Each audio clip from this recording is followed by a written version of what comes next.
Hello, my name is Jacob. Today I'll be giving you a speech over the entitled nasal cannula and why it cannot be used for pre-oxygenation of patients and why it is ineffective, as well as go over a few things involving your RSI drug choice as well as proper sedation.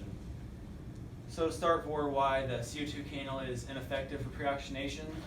So if you look at it, instead of actually delivering oxygen through the nasal prongs, the oxygen is actually delivered out through these small little ports all along the bridge of the nasal cannula.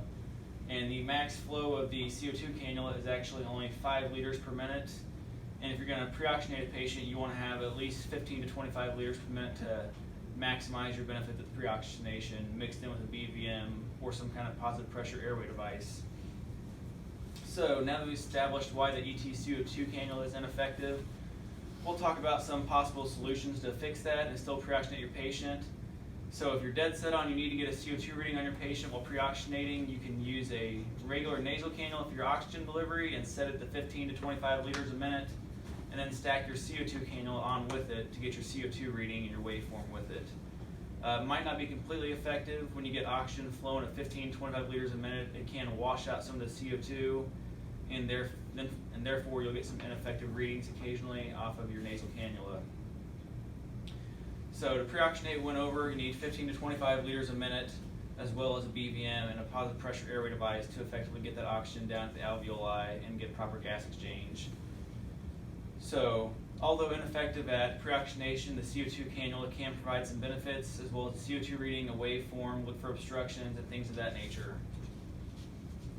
So during pre-oxygenation, everyone knows the goal is for an oxygen saturation greater than 94% for at least 3 minutes, roughly around there. If you can't get to 94%, it is what it is. Sometimes you don't always get it up there, and that's when your drug selection comes into play and why it's important. So the reason you want your oxygen saturation greater than 94% is due to the oxyhemoglobin dissociation curve. When you get your SpO2 above 94, and preferably 100%, your PaO2, your partial arterial oxygenation, rises as well, and that gives you more time during apnea before you hit hypoxia. So they say roughly if you get your sats to 100% for 3 to 4 minutes, it gives you roughly around 10 to 15 minutes of apneic time before you start getting hypoxic in perfect situations.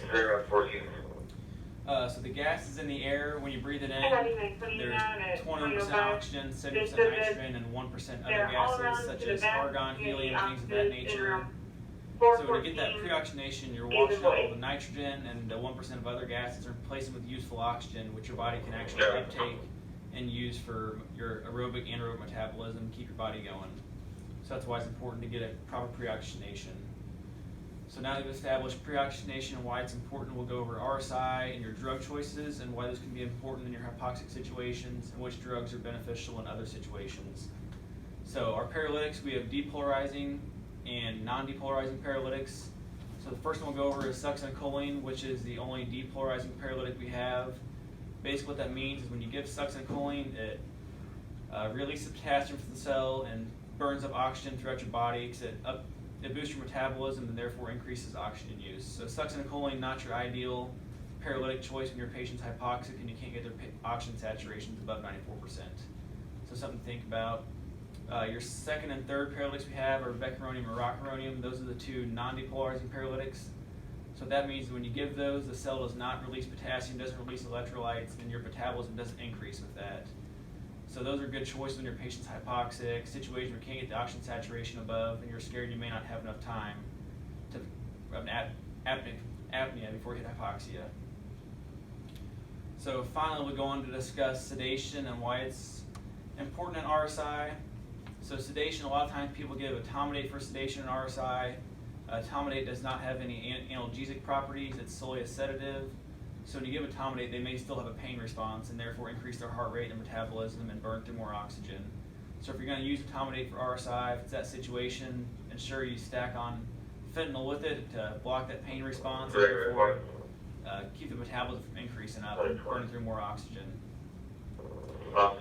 So overall, ketamine is a preferred sedative in most situations. It's got the analgesic and sedative properties, so it does it all at once. So that's a good drug to use. It's always safe to use and requires no extra pain meds to go on top of it to keep the pain response blocked.